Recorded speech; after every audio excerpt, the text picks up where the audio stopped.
1000-მდე პრეპარატია აღწერილი, ჩამონათვალია, რომელმაც შეიძლება გამოიწვიოს ღვიძლის უკმარისობა. უკმარისობა და არა ღვიძლის დაზიანება. დაზიანება ერთია, კი, რა თქმა უნდა, ის უნდა დაზიანდეს, რომ უკმარისობა გამოიწვიოს.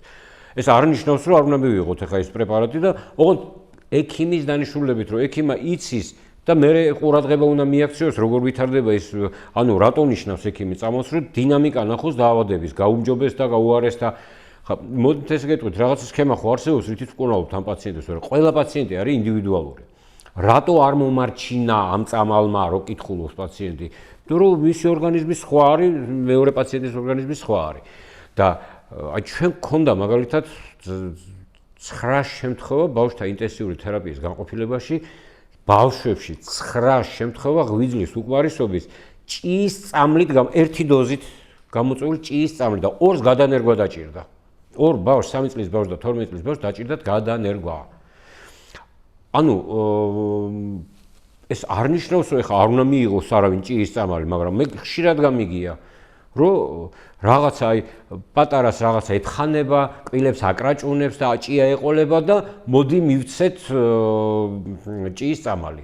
კატეგორიული წინააღმდეგი ვარ ამისი, ჯერ ისედაც ტოქსიურია ეს ანტიპარაზიტული მედიკამენტები და მე იმის გამო რომ ბავშვი კბილს აკრაჭუნებს, დიაგნოზის დაუსმელად დედამ ან ბებიამ გადაწყვიტა მივცეთ, კატეგორიულად წინააღმდეგი ვარ.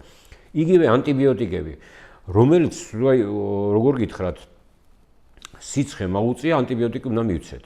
ამ დროს შეიძლება კი უფრო ხშირად ვირუსულია ეს დაავადება, სიცხე რამაც გამოიწვია და ანტიბიოტიკი ვირუსზე არ მოქმედებს, თუ არ გართულდა ბაქტერიულით არ მოქმედებს და სულ ტყუილად ვაძლევთ იმ ანტიბიოტიკს.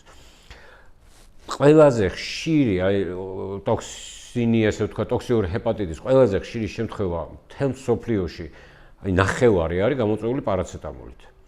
პარაცეტამოლი, რომელიც ურეცეპტოდ იყიდება ყველგან. მე საქართველოს ლაპარაკი მსოფლიოში.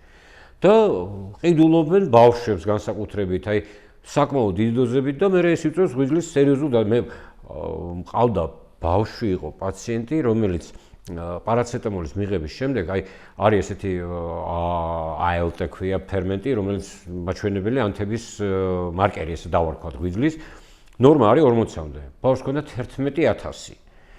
ახლა ხო წარმოგიდგენთ, რამხელა ციფრია განსხვავება. მალე კარგად გახდა ის ბავშვი, მაგრამ ნუ ახლა